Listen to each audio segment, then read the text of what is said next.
Good afternoon. We're back with another episode of the Lord of the Rings LCG Progression Series. And today is a card review of the Wilds of Rhovanion expansion. Rhovanion, probably. So let's take a look at the cards. We've got a Dale synergy coming into play here. Dale is a trait we've seen a few cards of, but not many, and no real synergy. So let's take a look. The first hero is Brand, Son of Bane. 10 threat, 2/3/2, 3 health. Each Dale character you control with a player attachment gets +1 willpower. After you play an attachment on a Dale character without an attachment, draw a card. Well, so far we're off to a great start with the Dale. I like this hero a lot. He provides something that's absolutely essential for a really top tier deck, which is card draw. Now, how does his card draw compare to other card draw heroes? So where are we ranking him? Well, he's not as good as Gandalf, who can simply play cards off the top of the deck, requires no additional cards. He's not as good as Elrond, who provides insane value with Vilya. He's not as good as Aristor, who draws 4 cards per turn, if you count the one that you get always, 3 if you don't. I would rank him similar to Círdan or Arwen with their card draw potential. Probably I'd rank him better than Damrod. So that's very strong. It's not elite like gonna see him in really strong decks that are defeating every nightmare quest in the game without any changes. I don't think. Although it's possible. He is very strong. His stats 2/3/2 are not good, but they're almost good, and when you add the willpower that you get from each Dale character with a player attachment. Now the caveat being, as it requires additional cards to set up, it is going to be slow. And that's the problem with Arwen and Círdan as well. And Galadriel, I would put in the same category. So I would rank Bran, Son of Bane in the same category as Galadriel, Círdan, Arwen. They're a little lower than top tier, but they're very good. Because of the ability to draw cards without too much difficulty, the pretty decent stats, good stats after some setup. But I do expect the Dale deck that revolves around Bran to be a little slow, and therefore not elite, but still very good. Bard, Son of Brand, 9 threat, spirit hero, 2/2/2, 3 health. While playing an item attachment, Bard, Son of Brand is considered to have the printed all icons.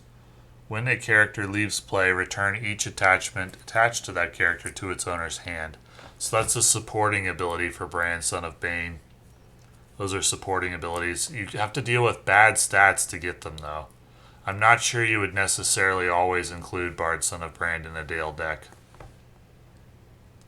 He's going to get the benefit of Bran, Son of Bane, but there are other heroes that you might want to do to cover weaknesses in a Dale deck, or just to provide stronger abilities. Recycling attachments. In the deck side build, not a lot of characters leave play. And certainly if they do, you have characters in the deck that are kind of designed to be there to leave play. I'll think about this card further when I'm building a Dale deck, but I'm not 100% sure I would even include him in a Dale deck. His stats are weak. I don't know that when playing an item attachment, giving him all printed icons is that useful.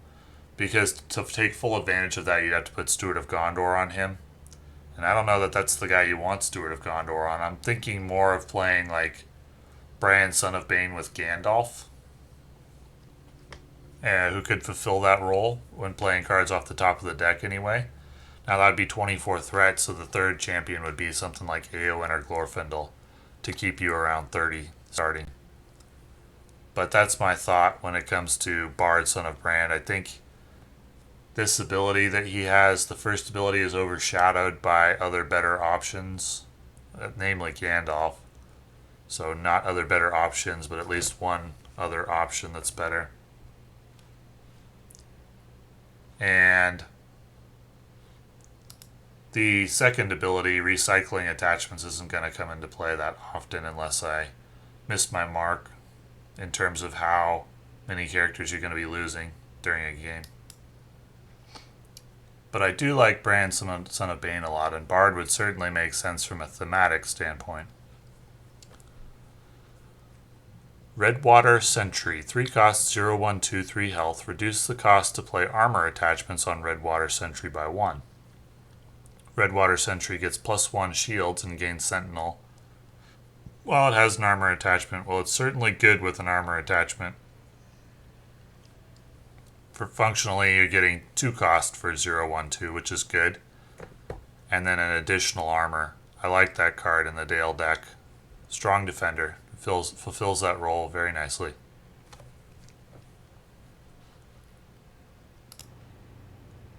For any type of deck, this role is quite important to have the ability to defend against multiple attacks, and preferably for 3 or 4 damage. So in the Outlands deck, this role is performed by the Warrior of Lossarnach.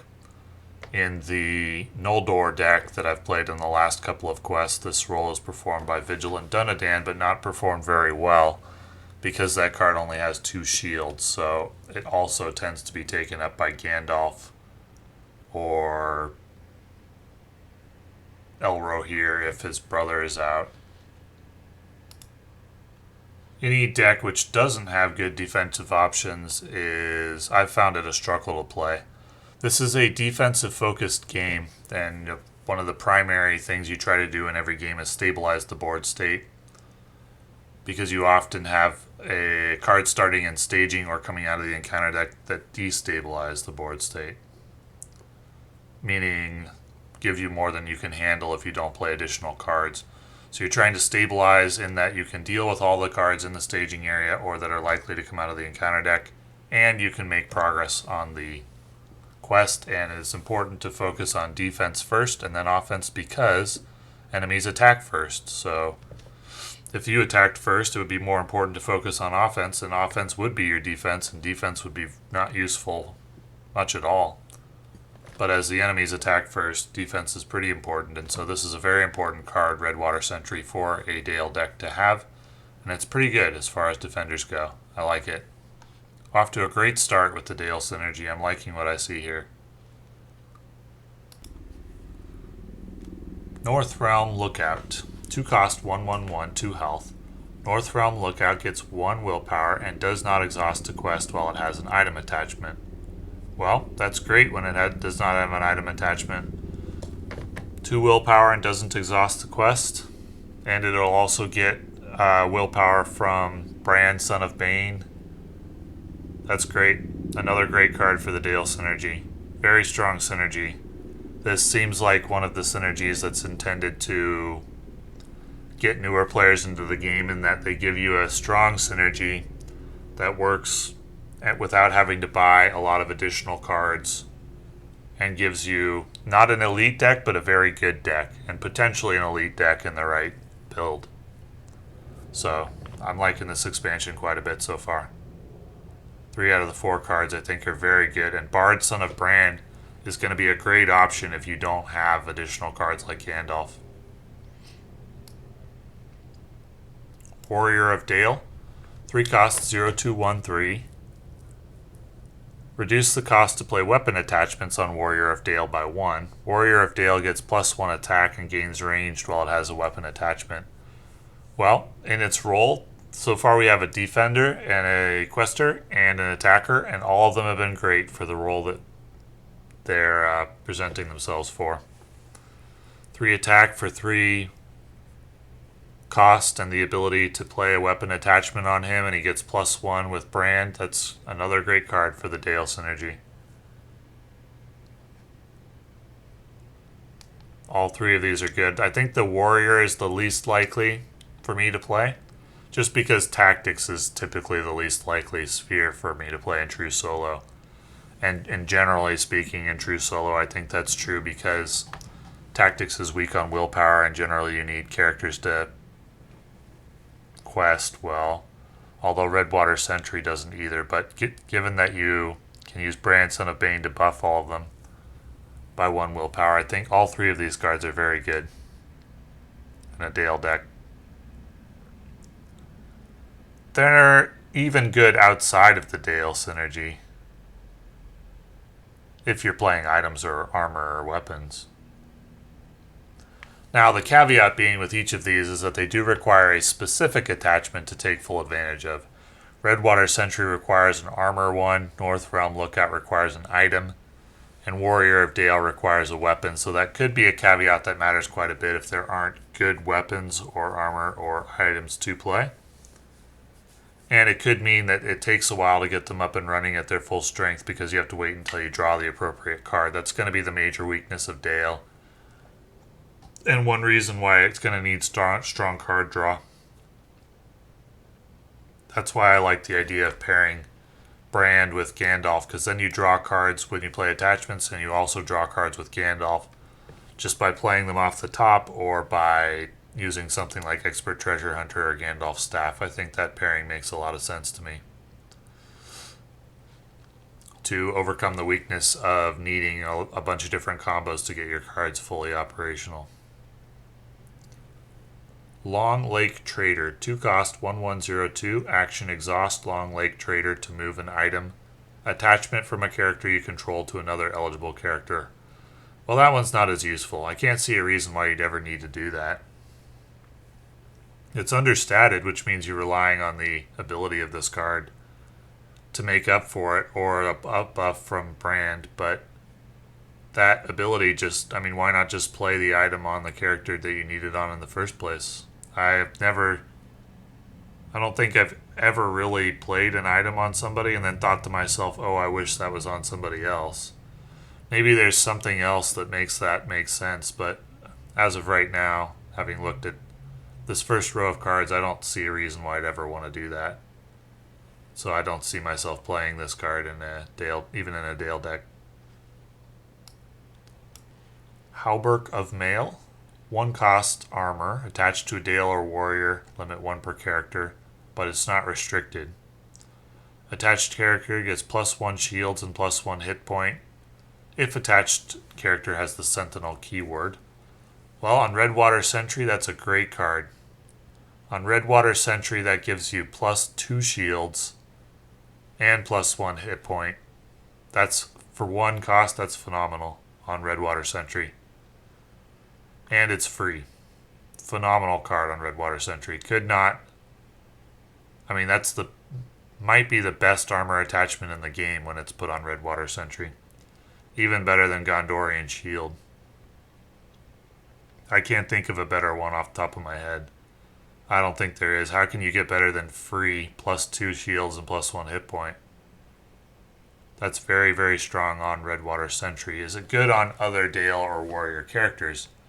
Well, when you play it with Brand, it's a placeholder. You draw a card and you get a shield and a hit point, or just a shield for 1 cost. That's, even if you just get a shield for 1 cost and you draw a card, that's good.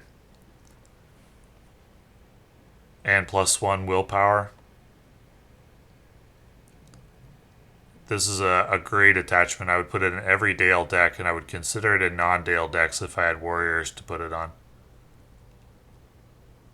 These cards, this is a strong expansion.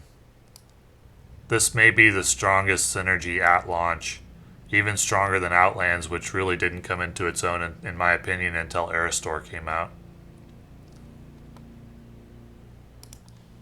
They're not messing around with this one. King of Dale.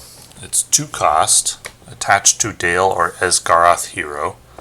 Planning action, exhaust King of Dale to reduce the cost of the next Dale ally you play this phase by 1 for each different player attachment on attached hero. That ally does not require a resource match. This is quite good for cost reduction.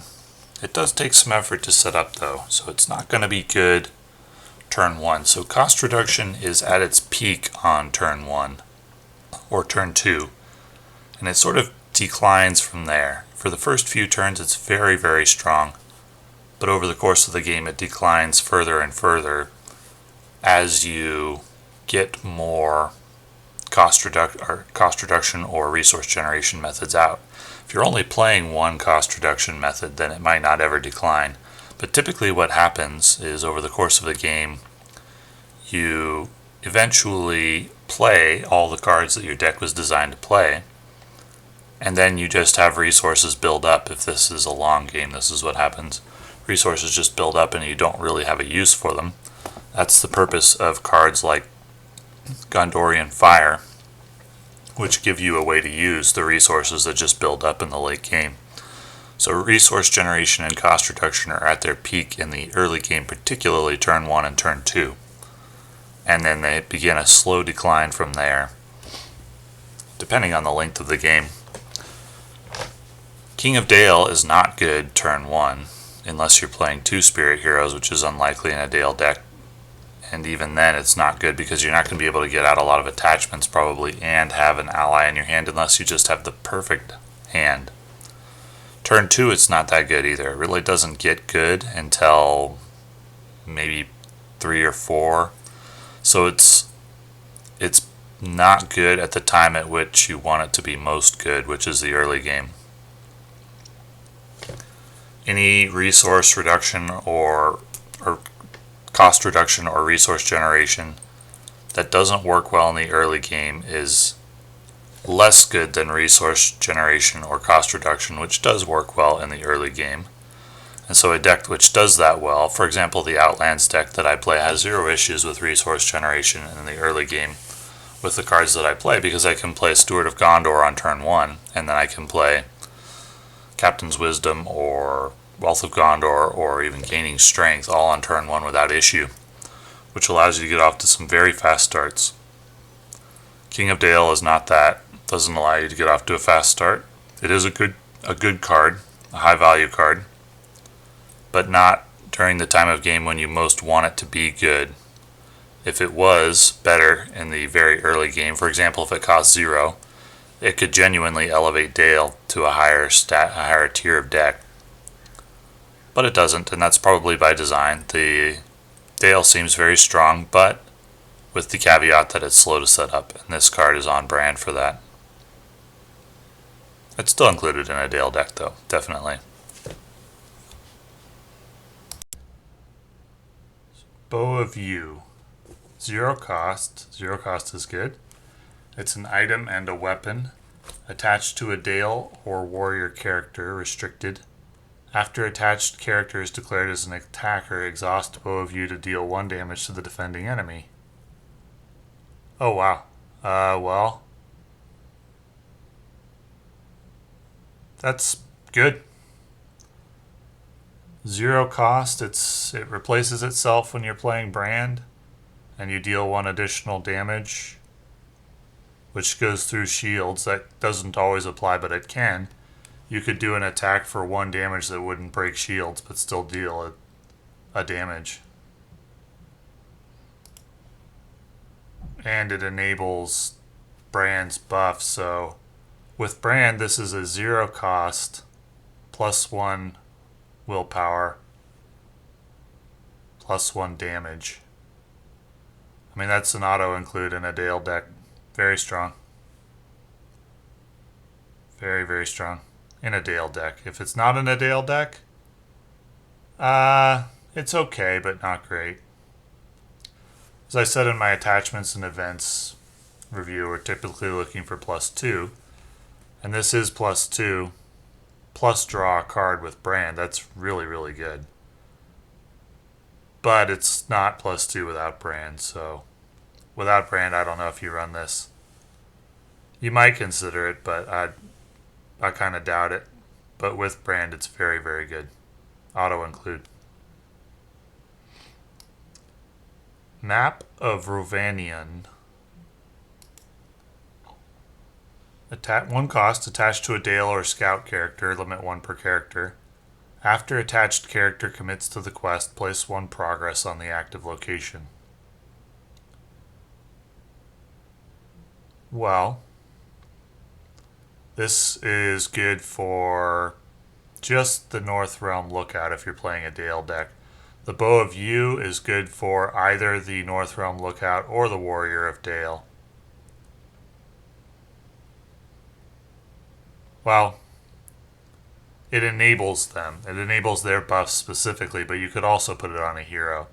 And the same with Map of Rhovanion, North Realm Lookout. It could go on or one of your heroes to enable them, or it could go on another character and it just wouldn't enable their buffs. 1 cost for 1 progress on the active location, and it replaces itself, and it gives +1 willpower. That's good. +1 willpower and 1 progress on the active location. You only need to commit to the quest like twice to make this very good. It's another very good attachment for a Dale deck. I would include it.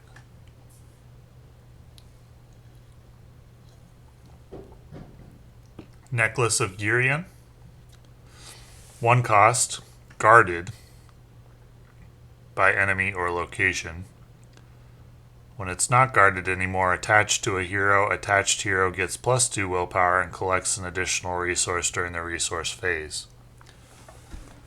Well, that's phenomenal once you get control of it, but it's slow. Guarded is not great because it means revealing another card from the encounter deck.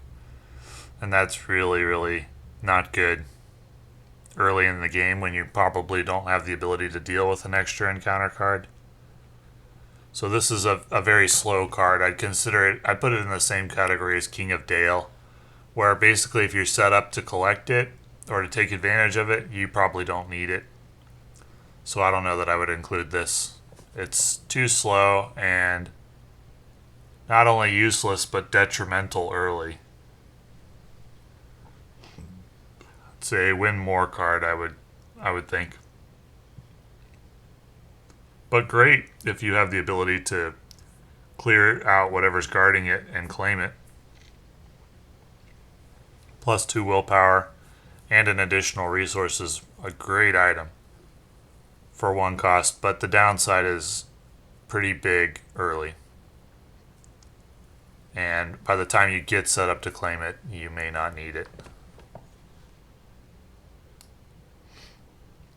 Traffic from Dale, 1 cost. Choose a Dale hero you control. Add 1 resource to its pool for each character you control with a player attachment. You can only play 1 copy of Traffic from Dale each round. So it generates more resources, but only after you have already gotten out attachments on a variety of characters. Like maybe this would be very good if you had 3 attachments out, but that's not going to happen early. Unless I miss my guess about how quickly you can generate. There could be a speed Dale deck out there with like Aristor, and a bunch of resource generation, where you could get out characters and attachments very fast, because these attachments are very cheap. Halberk, Bow, Map of Rhovanion, they're all very cheap attachments. So if you played something like that, like an aggro Dale deck with cheap attachments to get out on the characters, this could be good early. Otherwise, it's going to be a late game card, and by the time it's really good, you may not need the resources anymore.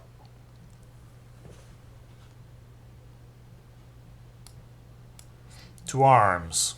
Choose an ally, 0 cost. Choose an ally with a player attachment. Ready that ally. I mean, Cram readies a hero, right, without any kind of caveat about it. I don't think this is very good. Using a card for that action isn't very good, especially not with the requirement. Even if it just said ready an ally, I might not play it. Probably wouldn't. Spending a card on this isn't really that good for 1 action.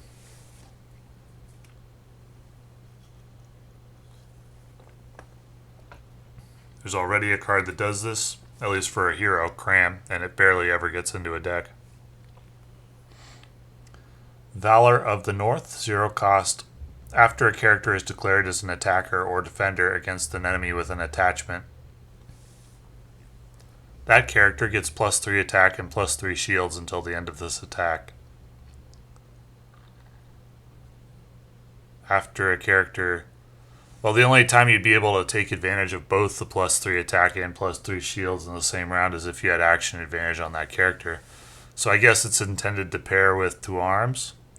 Although it would make a lot of sense on something like a Vigilant Dunedain.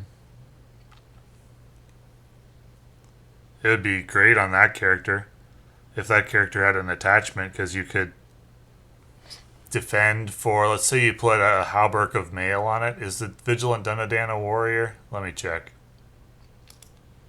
It isn't, but if you had another attachment on Vigilant Dunedain, and then you could play Valor of the North, that'd be quite good, but that's a 3-card combo you have to set up, and so this card, if you drew it in your opening hand, you're going to be sad. It's just going to sit there. It's a slower card because it's a combo card. It requires at least 2 other characters. One can be a hero, so that's not really that big a deal, but if you want to take full advantage of it, you need action advantage and you need an attachment, and that's 3 cards and then this card as well. That's very slow. Very, very slow. If you only want to take half advantage of it and get the 3 attack or the 3 shields, it's okay, but for a one-time event, I'm not enthused about it. I don't like one-time events unless they practically win the game or give you a permanent effect of some kind, so probably won't play this Valor of the North. But there could be a scenario where it makes sense. Bartering. 0 cost, planning action, choose a ready player attachment on a character you control. Return that attachment to its owner's hand to reduce the cost of the next attachment played this phase by X, where X is the chosen attachment's cost. I can't think of a situation where I would want to do that. Return that attachment to its owner's hand. I guess that only makes sense if you have an attachment that works on multiple characters and then another one in hand that only works on one specific character. You need to swap them out. But man, that's niche. I don't like one-time effects in general, and this doesn't do a lot. I don't see a scenario where I would play that at the moment, unless there's some other combo that it enables. But overall, I like this expansion a lot. I'm looking forward to playing it. Brand, Son of Bane, Redwater Sentry, North Realm Lookout, Warrior of Dale, Halberk of Mail, Bow of Yew, Map of Rhovanion. All great cards together. And I'm looking forward to trying them out. So I like this expansion a lot. I like this expansion for new players. For experienced players or top tier players, I don't think this deck is going to be elite. It'll need playtesting to confirm, but I think it's going to be very, very good and fun to play. But I don't think it'll be elite. Elite meaning Brand, Son of Bane is going to be a card that you use in a deck that defeats all of the Nightmare quests without changing any cards. That's my definition of elite, and I don't think Brand, Son of Bane fits that, or Dale in general fits that. But I do think it's very, very good. Equivalent at least with Círdan, Arwen, Noldor, that type of thing. So, thanks for watching.